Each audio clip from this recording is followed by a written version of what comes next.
하나님 말씀 보겠습니다. 하나님 말씀 사사기입니다. 구약성경 사사기 2장 6절부터 10절까지 말씀입니다.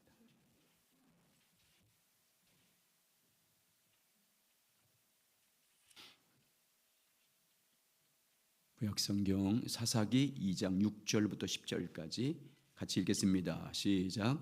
전에 여호수아가 백성을 보내매 이스라엘 자손이 자기 그들에게로 가서 땅을 차지하였고, 백성이 여호수아가 산 날 동안과 여호수아 뒤에 생존한 장로들 곧 여호와께서 이스라엘 위하여 행하신 모든 큰 일을 본 자들이 산 날 동안에 여호와를 섬겼더라. 여호와의 종 문의 아들 여호수아가 110세에 죽음에 무리가 그의 기브의 경내 에브라임 산지 가산 북쪽 딥낫 헤레스에 장사하였고, 그 세대의 사람도 다 그 조상들에게 돌아갔고, 그 후에 일어난 다른 세대는 여호와를 알지 못하며 여호와께서 이스라엘 위에서 행하신 일도 알지 못하였더라. 아멘. 한번 따라서 하죠. 다른 세대는 여호와를 알지 못하였더라. 가시겠습니다. 시작. 다른 세대는 여호와를 알지 못하였더라. 아멘. 아더 웰링턴이라는 기독교 교육학자가 한 말입니다. 신앙 없는 사람들을 교육시키는 것은 그들 단지 더욱 교활한 마귀의 자녀로 만드는 것이다 라는 말을 했습니다. 무슨 말씀이냐면, 영혼의 변화가 없는 교육이 자칫하면 교활한 인간, 더 고단수의 교활한 인간을 양산할 수 있음을 경고한 말씀입니다. 그렇습니다, 여러분. 영성 교육 없이 아무리 이런저런 교육을 강조해 본들 결국 인간을 구원해 낼 수 없습니다. 영혼을 거듭나게 하지 않는 교육, 교육도 교회 교육도 영혼을 거듭나게 하지 않는 교육은 겉모양은 교양 있는 신앙생활을 하는 것처럼 보일 줄 몰라도 영원한 멸망의 자식으로 만들 뿐입니다. 영혼의 거듭남이 없는 교육은 우리 자식들을 온전히 구원의 길로 인도할 수 없습니다. 그래서 온천하를 얻어도 우리 자녀들을 어떻게 교육을 잘 시켜서 온천을 얻게 한다 할지라도 그 영혼을 거듭나게 하지 않는다면 그 영혼은 영원히 버림을 받을 수밖에 없습니다. 그래서 예수님은 마태복음 16장 26절에서 이렇게 말씀하십니다. 한번 읽겠습니다. 시작. 사람이 만일 온 천하를 얻고도 제 목숨을 잃으면 무엇을 유익하리요? 사람이 무엇을 주고 제 목숨을 바꾸겠느냐? 아멘. 영혼 구원받지 못한 교육이 무슨 의미가 있겠습니까? 세상 교육을 잘 받아서 좋은 대학에 들어가고 좋은 직장에 취직해서 연봉을 많이 받아서 세상적으로 잘 된다 할지라도 그 영혼이 거듭나지 못해서 영혼이 버림을 받는다면 그 교육이 무슨 의미가 있겠습니까? 그런데 문제가 뭐냐면 오늘의 교육 현실이 어떤가입니다. 특별히 예수 믿는 부모의 자녀 교육의 현실을 보면 자녀들의 영혼에 관심 있는 사람이 많지 않습니다. 교회에는 보내지만 그 자녀의 영혼의 거듭남에 대해서 관심이 없습니다. 자녀들을 거듭나게 한 영적 교육에 무관심합니다. 내 자식을 거듭나지 못한 것에 대해서 그렇게 심각하게 생각하지 않습니다. 내 자식이 영원히 멸망받을 것, 그 길을 가고 있는 것에 대해서 마음 아파하지 않습니다. 오늘날 많은 그리스도인 부모들의 관심은 세상 사람과 별 다른 게 없습니다. 세상 교육에만 관심이 있습니다. 세상 지식을 가르치다만 혈안이 되어 있습니다. 자신의 육신의 문제, 자식의 육신의 문제, 좋은 대학에 들어가고 좋은 직장에 들어가서 돈을 많이 벌고 세상에서 성공하는 그 교육에만 마음을 쓰고 있습니다. 그러나 주님은 누가복음 12장 20절에서 이렇게 말씀하십니다. 시작. 하나님은 이르시되 어리석은 자여 오늘 밤에 내 영혼을 도로 찾으리니 그러면 내 준비한 것이 누구의 것이 되겠느냐 하셨으니. 무슨 말씀입니까? 아무리 세상에 많은 것을 많이 소유하고 산다 할지라도 하나님께서 그 영혼을 거두어 가시면 그가 평생 모은 그 재산의 소유가 무슨 의미가 있겠느냐는 질문입니다. 세상 교육을 잘 받아서 많은 것을 알고 좋은 대학에 들어가고 많은 좋은 직장에 들어가고 좋은 사업을 많이 해서 많은 것을 소유한다 할지라도 그 영혼이 구원받지 못하고 살다가 주님이 그 영혼을 거두어 가시면 그 마지막이 어떻게 되겠냐는 주님의 탄식입니다. 온 천하를 얻고도 그 영혼이 거듭나지 못하고 구원받지 못함으로 마지막 가는 곳이 지옥이라면 그의 소유가, 그의 교육이, 그의 지식이, 그의 명예가 무슨 의미가 있겠느냐는 주님의 말씀입니다. 그러면서 주님은 요한복음 14장 6절에서 이렇게 말씀합니다. 자, 있습니다. 시작. 예수께서 이르시되 내가 곧 길이요 진리요 생명이니 나로 말미암지 않고는 아버지께로 올 자가 없느니라. 아멘. 예수님의 이 모든 말씀들은 우리에게 가장 중요한 교육이 뭔지를 말씀하고 있는 것입니다. 우리 자녀에게 있어서 가장 근본적이고 가장 심각한 교육의 우선순위가 무엇인지 그걸 말씀하고 있는 것입니다. 영성교육입니다. 내 영혼의 자식의 영혼을 살리는 영성교육이 가장 중요한 교육임을 주님이 말씀해 주고 있는 것입니다. 내 자식을 그냥 교회만 다니는 것이 아니라 거듭나게 해서 구원받게 하는 신앙교육이 교육 중에서 가장 심각한 우선순위란 말씀입니다. 내 자식이 오늘 당장 죽어도 천국에 갈 수 있도록 영혼을 거듭나게 하는 영성교육이 우리 믿음의 부모들의 최고의 관심사가 되어야 되고 최고의 우선순위가, 교육의 우선순위가 되어야 됨을 우리에게 보여주고 있는 것입니다. 여러분, 내 자식의 영혼을 살리는 이 신앙교육은 백년대계가 아닙니다. 내 자식의 영혼을 거듭나게 하는 영성교육은 영원대계입니다. 영원한 대계입니다. 자식을 구원하는 교육은 이 세상 백년 잘되게 하는 교육이 아닙니다. 영원히 잘되게 하는 교육입니다. 천국에서 영원히 살게 하는 교육입니다. 주님과 함께 영원한 하나님 나라의 기업을 영원토록 누리게 하는 교육입니다.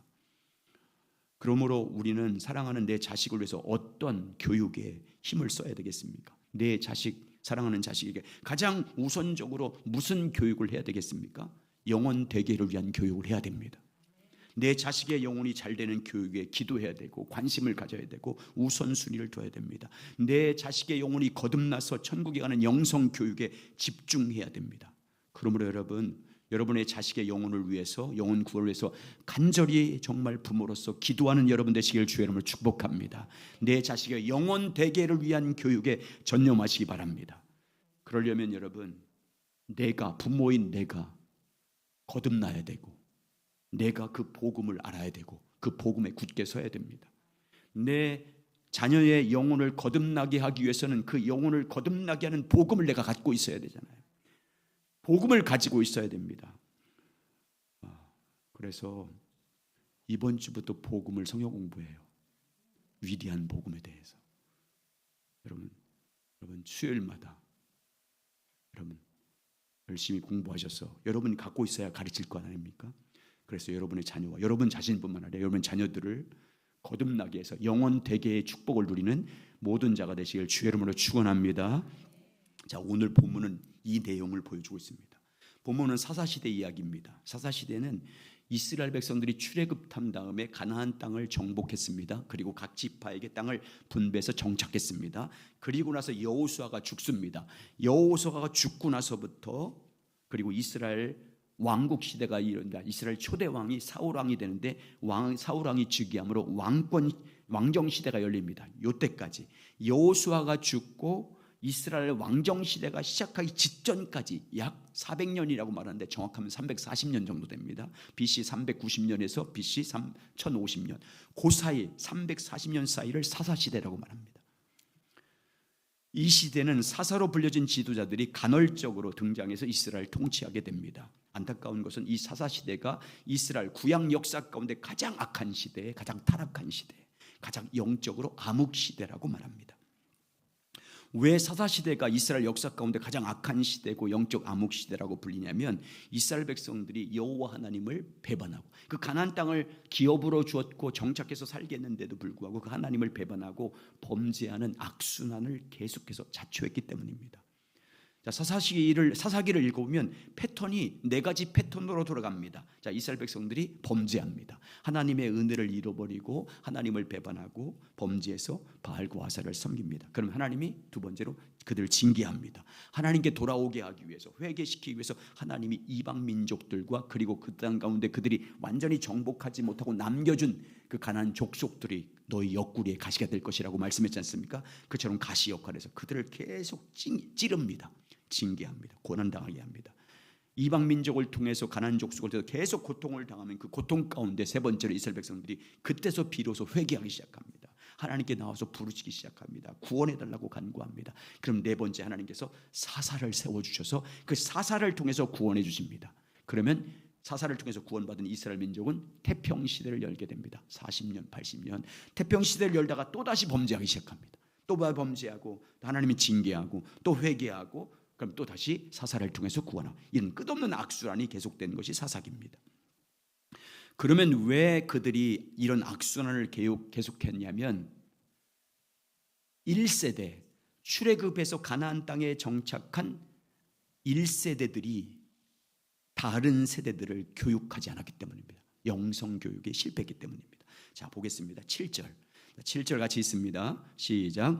백성이 여호수아가 산 날 동안과 여호수아 뒤에 생존한 성녀들 곧 여호와께서 이스라엘 위하여 행하신 모든 큰 일을 본 자들이 산 날 동안에 여호와를 섬겼더라. 아멘. 가나안 땅에 정착한 다음에 여호수아가 생존 시대에는요, 이스라엘 백성들이 하나님을 잘 섬겼습니다. 하나님을 알았습니다. 하나님과 친밀히 교제했습니다.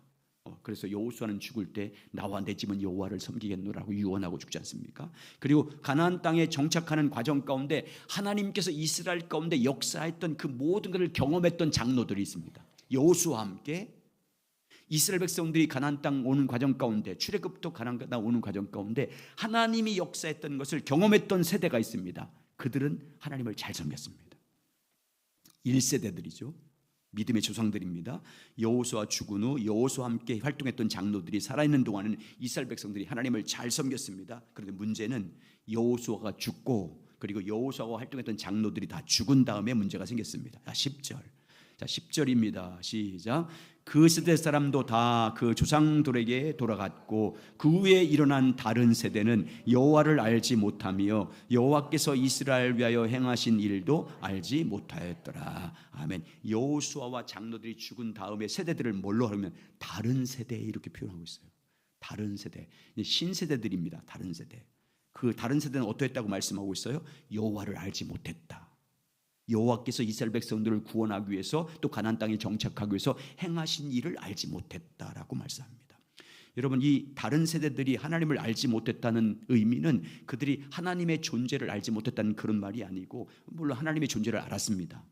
지식적으로 의식적으로 하나님을 알고 있었고 또 안식일 되면 성전에 나가서 예배도 드렸습니다. 가나안에 인도한 분이 여호와라는 것을 잘 알고 있었습니다. 그럼에도 불구하고 성경은 그들이 하나님을 알지 못했다고 말합니다. 그 말은 하나님을 만나지 못한 것입니다. 하나님을 경험하지 못한 거예요. 그냥 지식적으로만 알고 있는 거예요. 지식적으로만 하나님을 알고 거듭나지 못한 거예요. 하나님을 경험하지 못했습니다. 하나님에 관한 지식은 있었지만 그 하나님을 찾지도 않고 하나님과 교제하지도 않고 하나님을 전혀 갈망하지도 않고, 나의 갈망, 오늘 찬양, 나의 갈망은 여러분, 우리의 갈망은 여호와 하나님을 아는 것이어야 될 줄 믿습니다. 그 갈망이 없었어요. 그래서 실제로 하나님을 경험하지 못했습니다. 그냥 의식적으로만, 종교적으로만 신앙생활을 했던 것입니다. 그리고 그들은 하나님께서 이스라엘 백성들 가운데 역사했던 그 일들을 다 잃어버렸어요. 알지 못했습니다. 그러니까 그들의 신앙이 어떻게 됐습니까? 신앙이 형식화됐습니다. 교리화됐습니다. 살아계신 하나님을 경험하지 못하니까 하나님을 신뢰하지 못했습니다. 하나님을 경외하지도 않았습니다. 하나님의 뜻을 알려고도 하지 않고 그 뜻대로 살지도 못했습니다. 하나님을 경외하는 마음이 사라지니까 보이는 우상을 섬기기 시작합니다. 바알과 아세를 섬기기 시작합니다. 그리고 자기 정욕대로 자기 생각에 옳은 대로만 살아갑니다. 하나님의 뜻을 구하지 않고 자기 육신의 소견대로 살아갑니다. 그래서 사사시대의 사람들을 결론적으로 이렇게 말합니다. 21장 25절. 사사기 21장 25절 시작. 그때 이스라엘에 왕이 없으므로 사람이 각기 자기의 소견에 오른 대로 행하였더라. 왕, 하나님이 없으므로 각기 자기의 소견대로 살았다. 자기 마음대로 살았습니다. 타락의 본질, 죄의 본질이 자기 마음대로 사는 거잖아요. 자기 소견에 오른 대로. 하나님을 버리고 자기 소견대로 오르 산 결과가 뭡니까? 이방 나라에게 멸망합니다. 이방의 종이 돼서 평안을 잃어버린 채 고통스러운 삶을 살아가는 것이 사사시대입니다. 자, 그러면 이렇게 가나안 땅에 정착한 이 다른 세대들이 이런 악순환을 반복하면서 멸망의 길 가는 그 원인이 뭡니까? 근본적인 실패의 원인은요, 1세대들이 신앙교육을 하지 않았어요. 1세대들이 살아계신 하나님에 대한 교육을 다른 세대에게 하지 않았기 때문입니다. 여호수아와 동시대 사람들은요, 출애굽부터 광야 생활 그리고 가나안 땅 정복하는 이 모든 전쟁과 고난의 현장에서 하나님을 직접 경험했던 사람입니다. 하나님을 알았어요. 그런 과정 가운데 전심으로 주님을 찾음으로 개개인이 하나님을 경험했고 하나님과 인격적인 관계를 깊이 맺고 살았습니다. 개개인이 하나님을 신뢰하고 사랑하고 경외하고 섬겼습니다. 그런데 이 1세대들은 다음 세대를 영적으로 교육하지는 않았습니다. 물론 분주했겠죠. 가나안 땅 정복하고 그 땅을 또 분배하냐고. 여러분, 하나님의 일에 분주한 나머지, 아니면 세상 직장과 일에 분주한 나머지 자녀 교육은 등한시했던 거예요. 하나님을 실제로 체험한 부모 세대들과 성도들이요, 다른 세대, 다음 세대를 영적으로 그들을 거듭나게 하고 주님을 만나게 하고 주님을 경험하는 교육을 하지 않았습니다. 자신만 잘 믿었어요. 자신이 경험한 하나님을 다른 세대인 자녀들에게 가르치지 않았습니다. 결국 그래서 그 부모 세대가 죽고 남은 세대들이 어떻게 하겠어요? 형식적으로 믿는 거예요. 하나님을. 의식적으로만 하나님을 예배한 것입니다. 하나님을 떠나서 자기 중심적인 삶을 살아가는 거예요. 하나님을 전혀 알려고도 하지 않아요. 그냥 안식일 되면 교회 나가서 성전에 나가서 예물을 드리면 그게 신앙생활에 다라고 생각한 것입니다. 그 결과 하나님의 진노를 받아서 멸망합니다. 자, 보세요.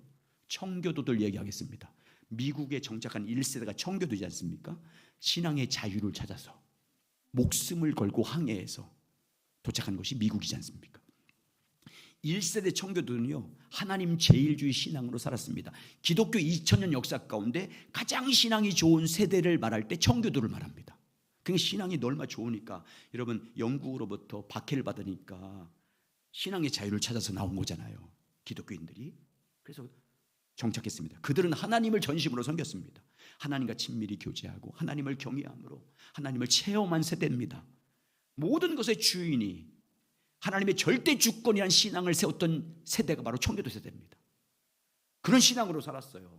그래서 여러분, 미국이 놀라운 영적인 부흥을 일으키지 않습니까?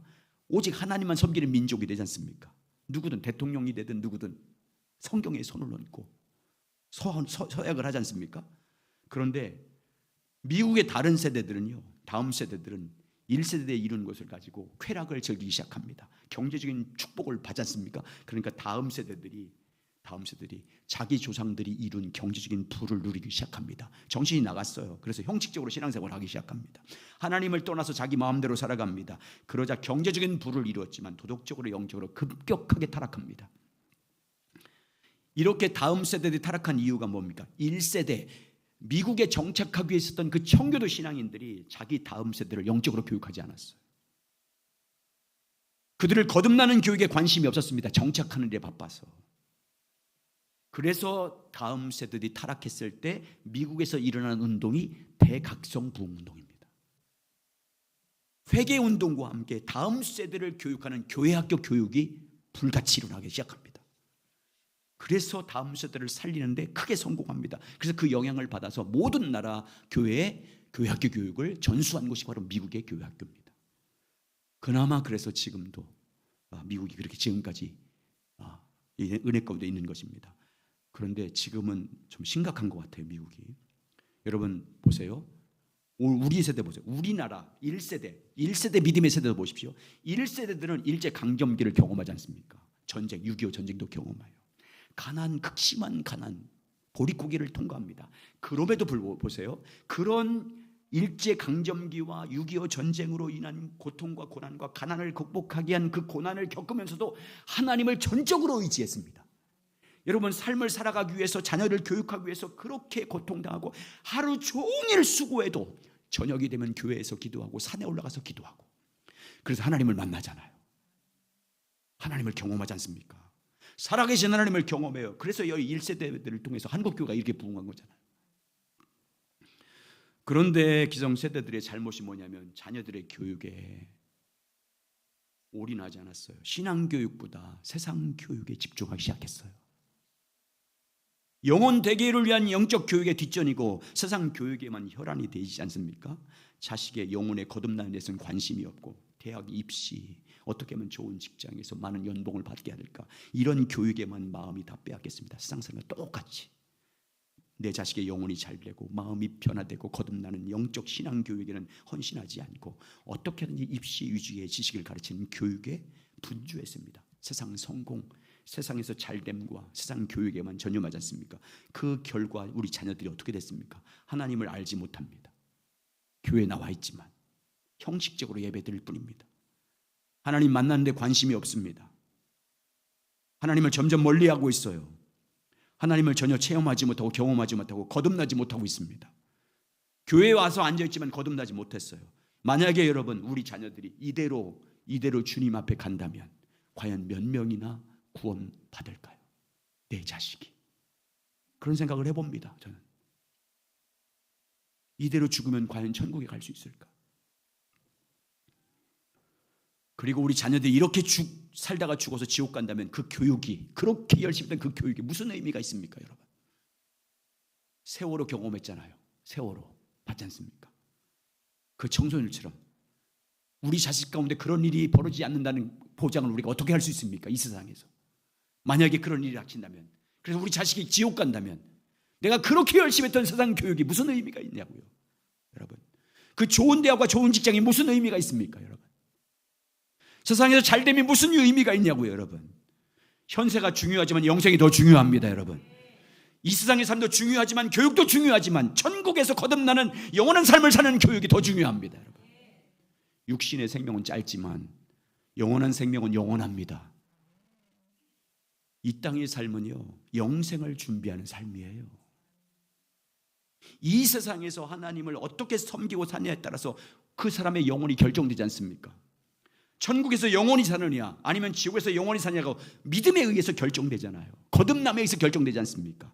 그러므로 믿음의 부모인 우리가 무엇에 전념해야 되겠습니까? 교회와 가정에서 우리 다른 세대, 다음 세대, 우리 자녀를 위해서 해야 할 일이 무엇이라고 여러분 생각하십니까? 영혼 대계를 위한 신앙교육과 부흥에 전념해야 될 줄 믿습니다. 가정과 교회가 연합해서 우리 자녀들 영혼을 살리는 일에 헌신해야 될 줄 믿습니다. 집중해야 됩니다.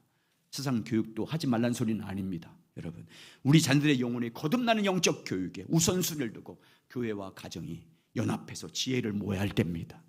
여러분, 그러므로 여러분 다음 세대 구원을 위해서 기도하시길 주의 이름으로 축원합니다. 자녀들의 영혼 대계를 위해서 우리가 먼저 부모로서 기도해야 됩니다. 내 자식의 영혼의 거듭남을 위해서, 주님과 만남을 위해서, 영적인 놀라운 변화를 위해서 우리가 간절히 기도해야 됩니다. 그리고 우리 자녀들에게 기회를 줘야 돼요. 은혜를 받을 수 있는 기회를 줘야 됩니다. 주님 만날 수 있는 기회를 부모들이 줘야 됩니다. 학원 보낸다고, 놀러 간다고 주일날 빠뜨려버리고 수련회 보내지 않고 언제 주님을 만날 거예요, 그들이? 그러면 여러분이 만나게 할 수 있으면 그렇게 하세요. 그렇지 못하다면 여러분, 학원 보낸다고, 놀러 간다고 주일 빠뜨리고 수련회 안 보내고 언제 주님을 만날 거예요, 내 자식들이? 언제 거듭날 거예요? 그러면 기회를 주시기 바랍니다. 적극적으로 교회에 협력하셔야 돼요. 여러분, 학원보다 더 중요한 것이 영혼 거듭나는 거지 않습니까? 여러분, 은혜 받을 수 있는 기회를 자녀에게 주어야 돼요. 주님 만날 수 있는 기회를 어떻게든지 줘야 돼요, 부모들이. 교회에 협력해서. 그래서 여러분, 우리 자녀들이 거듭나는 이 자녀 교육을 위해서 헌신하는 교회가 돼서 영혼 대계를 이루는 교회가 되시길 예수의 이름으로 축원합니다. 자, 그러면 우리 자녀들의 영혼 대계를 위해서 신앙 교육의 주체는 누굽니까? 교회입니까? 가정입니까? 가정입니다, 여러분. 성경은 가정임을 분명히 말씀하고 있어요. 우리 자녀들의 신앙 교육의 주체는요, 가정임을 잊지 말아야 됩니다. 가정에서 누가 교육의 주체예요? 부모입니다. 성경은 보세요. 부모에게, 네 자식에게 신앙교육하라고 말합니다. 앉았을 때든지 집안에 누웠을 때든지 항상 내 하나님 여호와를 사랑하는 말씀을 계속 가르치래요. 자, 신명기 6장 6절과 9절입니다. 같이 있습니다. 시작. 오늘 내가 내게 명하는 이 말씀을 너는 마음에 새기고 내 자녀에게 부지런히 가르치며 집에 앉았을 때에든지 길에 갈 때에든지 누워있을 때에든지 일어날 때에든지 이 말씀을 강론할 것이며 너는 또 그것을 내 손목에 매어 기호로 삼으며 내 미간에 붙여 표를 삼고 또 내 집 문설주와 바깥문에 기록할지니라. 아멘. 자녀 교육의 주체는요, 부모예요. 부모입니다. 하나님께서 부모에게 자식을 맡겨주신 것입니다. 부모가 자신의 주인이 아니에요. 하나님께서 부모에게 자식을 맡겨준 것입니다. 부모는 자식의 청지기예요. 하나님께서 부모에게 자녀를 양육하는 교육 청지기로 맡겨주신 것입니다. 그러니까 부모는 자녀를 양육하는 교육 청지기입니다. 여러분, 하나님께서 부모를 교육 청지기로 세울 때, 여러분 특히 믿음의 가정에서 부모에게 하나님께서 교육 청지기로서 자녀를 맡길 때 무엇을 가르치는 청지기로 세웠겠습니까?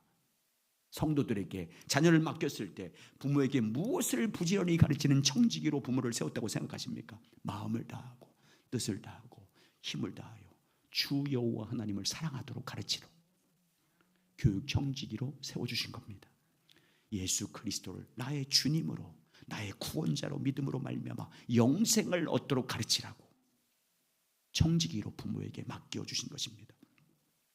주의 거룩한 성령으로 거듭나서 하나님의 거룩한 백성으로 살아갈 수 있도록 양육하라고 자녀를 가정의 부모에게 맡겨주신 것입니다. 그러므로 교육 청지기로서 다른 어떤 교육보다 최우선적으로 우리 자녀들을 복의 근원이신 하나님을 경외하는 자녀들로 가르쳐야 됩니다.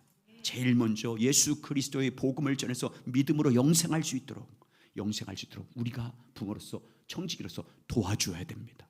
부모와의 교육과 삶을 통해서 그리고 교회와 협력해서 예수 그리스도를 나의 주님으로 영접할 수 있도록 믿음으로 말미암아 구원을 받을 뿐만 아니라 이 땅의 목적이 아니라 영원한 하나님 나라의 소망을 두고 믿음으로 살아가는 순례자가 될 수 있도록 자녀 교육을 해야 될 줄 믿습니다. 한번 죽는 것은 정해졌다는 것을 알고 죽은 다음에는 하나님의 심판이 반드시 있음을 믿고 믿음으로 살아도록 가르쳐야 됩니다. 우리 부모는 언젠가는 자녀 곁을 떠납니다. 자녀 곁에 항상 도와줄 수 없어요, 여러분. 우리 자녀를 내가 지켜줄 수 없습니다. 그래서 우리가 함께 있는 동안에 부모는 자녀와 함께 있는 동안에 자녀 스스로 하나님을 신뢰하며 살 수 있도록 가르쳐야 됩니다. 인생 사는 동안 어떤 인생의 고비를 만났을 때 자녀 스스로 하나님을 찾고 구함으로 말미암아 하나님의 인도하심과 하나님의 구원과 가르침을 받으며 살아갈 수 있도록 가르쳐 줘야 됩니다. 어떤 상황을 만나든지 어떤 시련을 만나도 낙심하지 않고 실족하지 않고 전심으로 주님을 찾음으로 말미암아 하나님의 구원을 받을 수 있도록 하나님의 도움을 받는 삶을 살아갈 수 있도록 부모가 가르쳐야 할 청지기와 사명을 감당해야 될 줄 믿습니다. 우리가 해야 할 사명이에요. 죽는 날까지. 그러므로 여러분, 하나님께서 부모인 여러분과 저에게 우리 자녀들의 영혼을 책임지고 그들을 그리스도 안으로 인도할 수 있도록 청지기로 세웠음을 믿고 이제므로 먼저 여러분 부모인 우리가 영적으로 무장해야 될 줄 믿습니다. 진리로 무장해야 됩니다. 늘 주님과 교제함으로 여러분 영적인 세계는 내가 경험한 만큼만 인도할 수 있습니다. 내가 체험한 만큼만 인도할 수 있어요.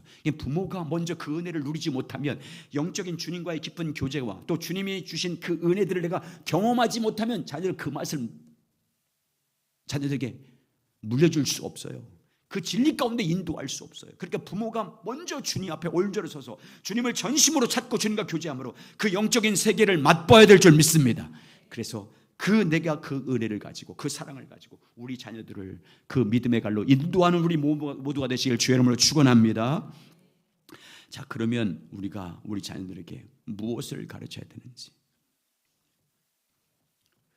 첫 번째, 한번 따라하죠. 여호와를 경외하는 것이 모든 지혜의 근본임을 가르쳐야 합니다. 잠언 9장 10절입니다. 시작.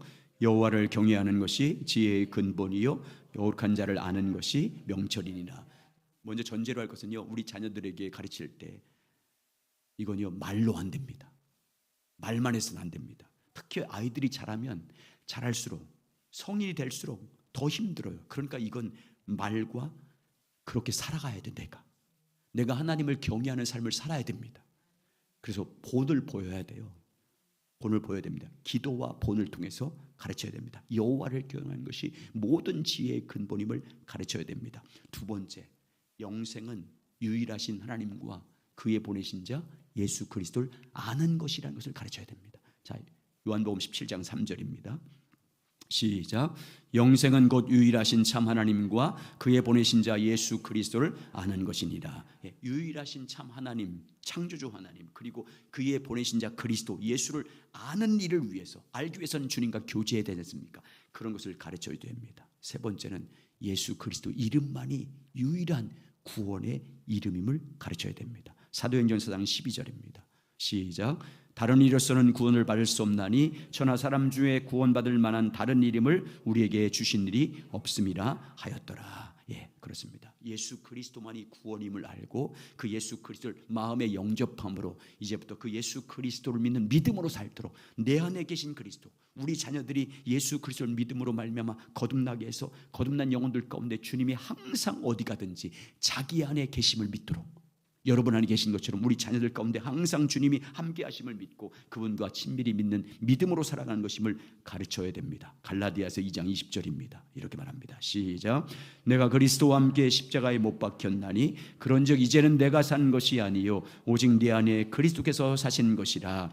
이제 내가 육체 가운데 사는 것은 나를 사랑하사 나를 위하여 자기 자신을 버리신 하나님의 아들을 믿는 믿음 안에서 사는 것이라. 아멘. 여러분, 우리 부모와는 자식들에게 늘 말할 때만 나는 너와 항상 함께 할 수 없지만 주님은 너와 항상 함께 하심을 가르쳐 줘야 됩니다. 어디 가든지 어떤 상황을 만나든지 너 혼자가 아니라 네 안에 주님이 함께 하신다. 주 예수를 믿는 너희 안에 하나님이 항상 함께 하신다. 그 주님을 믿는 믿음으로 사는 것이다라고 가르쳐 줘야 됩니다. 그리고 이제 삶의 부분에서 뭘 가르쳐야 되면 그리스도의 사랑으로, 여러분 지극히 세상에 작은 자들 있지 않습니까? 연약한 자, 가난한 자, 병든 자, 소외된 자, 그들을 돌보는 것이 주님을 섬기는 것이라고 가르쳐야 됩니다. 우리 자녀들에게. 세상 사람들이 비난하고 세상 사람들이 버리고 세상 사람들이 관심을 갖지 않은 사람들을 돕는 것이 그게 주님께 하는 것임을 가르쳐야 우리 그리스도인들을 통해서 우리 자녀를 통해서 세상이 밝아질 수 있습니다. 예수님 그렇게 말씀하지 않습니까? 마태복음 25장 40절입니다. 시작. 임금이 대답하여 이르되 내가 진실로 너희에게 이르노니 너희가 여기 내 형제 중 지극히 작은 자 한 사람이 한 것이 곧 내게 한 것이니라 하시고. 여러분도 마찬가지입니다. 우리 자녀도 마찬가지입니다. 지극히 작은 자에게 하는 것이 주님께 하는 것입니다. 여러분 그렇게 주님을 섬기는 자가 되시길 주의 이름으로 축원합니다. 그리고 무엇을 하든지 하나님께 영광을 돌리도록 살게 하기 위해 살리라고 가르쳐야 됩니다. 고린도전서 10장 30절입니다. 시작. 그런즉 너희가 먹든지 마시든지 무엇을 하든지 다 하나님의 영광을 위하여 하라. 마지막으로는 하나님의 은혜로만 된다는 것을 알려서 우리 아이들에게 하나님의 은혜를 구하도록 가르쳐야 됩니다. 우리의 사는 동안 무슨 일 만나든지 우리의 힘으로 되는 것이 아니라 우리의 능력으로 되는 것이 아니라 하나님의 은혜로 되는 것이라는 것을 자녀들에게 가르쳐야 됩니다. 예수님 말씀하지 않습니까? 자, 고린도전서 15장 10절입니다. 이렇게 말씀합니다. 시작. 그러나 나의 나된 것은 하나님의 은혜로 된 것이니 내게 준 은혜로 헛되지 아니하여 내가 모든 사도보다 더 많은 것이 수고하였으나 내가 한 것이 아니요 오직 나와 함께 하신 하나님의 은혜로라. 아멘. 자, 마지막으로 이 말씀은 제가 좀 마음에 생각하고 있다가 오늘 이 말씀을 제가 일찍 나와서 정리하다가 깨달은 것인데 뭘 가르쳐야 되냐면, 여러분 잘 보세요. 믿음의 조상들이 마지막 죽는 순간에 자녀들에게 뭘 가르쳤다고 생각하십니까? 뭘 가르쳤을까요? 아브라함, 이삭, 야곱, 자식들에게, 형제들, 자기가 낳은 자식들에게 뭘 가르쳤을까요? 용서와 화해를 가르쳤어요. 자, 아브라함 보세요. 아들을 낳습니다. 이스마엘 낳아요. 이삭을 낳습니다. 둘이 사이가 좋았어요? 안 좋았어요? 안 좋았습니다. 근데 마지막에 장례식을 누가 치릅니까? 둘이 다 치러요. 아브라함의 장례식을요, 이스마엘과 이삭이 함께 치릅니다. 마지막까지. 그 전에 뭘 시킨 거예요? 마지막 죽을 때 화해시켰어요. 부모들이, 이건 성숙한 부모, 자식이 성숙했을 때 부모와의 관계에서 재산 문제로 인해서 갈등할 수 있잖아요. 그때 뭘 가르쳐야 돼요? 마지막에 화해시켜야 돼요. 화해시키고 가야 돼요. 자, 이삭 보세요. 마지막 장례식 때 누가 장례식을 다 치릅니까? 에서와 야곱이 치릅니다. 뭐 한 거예요? 이삭이 화해시켰어요. 죽을 때. 야곱 보세요. 창세기 49장에서 다 12아들 모아놓고 뭐 시킵니까? 축복하면서 화해시켜요. 믿음의 조상은 마지막 죽는 순간에 화해시켰어요. 자식들 다 화해시켰어요. 용서하게 했어요. 용서는 사랑의 시작이다. 아멘. 용서의 사랑의 시작이다. 요셉도 보세요. 마지막에 어떻게 해요? 총리가 돼서 다 화해하잖아요. 자식들, 부모님 여러분, 자식들 화해시켜야 돼요. 화해시킨 것이 그 부모 할 일이 마지막에. 이게요, 자식들은 괜찮아. 근데 다 결혼하잖아요. 그럼 이 관계가 복잡해져. 이기적이 돼요. 자기 욕심을 챙기기 시작합니다. 그러다 보면 갈등이 생겨요. 서로 서먹서먹해지고, 어떤 형제들을 보면 서로 만나지도 않는 분들이 있어요. 예수 믿는데. 그러면 안 됩니다. 부모가 할 일이 뭐예요? 마지막 죽는 순간에 아브라함처럼, 이삭처럼, 야곱처럼 모아야 돼요. 모아놓고 화해시켜야 돼요. 화해시켜야 됩니다. 화목하게 해야 됩니다. 이것이 부모가 자식을 위해서 마지막으로 해야 할 일입니다. 교육할 것입니다. 사도 바울은 이렇게 믿음의 자녀들의 영혼 대계를 위해서 해산의 수고를 한다. 나는 그들을 그리스도 형상으로 자라기 위해서 해산의 수고를 한다라고 말합니다. 자, 갈라디아서 4장 19절입니다. 시작. 나의 자녀들아, 너희 속에 그리스도의 형상을 이루기까지 다시 너희를 위하여 해산하는 수고를 하노니. 그렇습니다. 우리 믿음의 부모들이 자녀들의 영혼 대계를 위해서 이제 해산의 수고를 할 때입니다.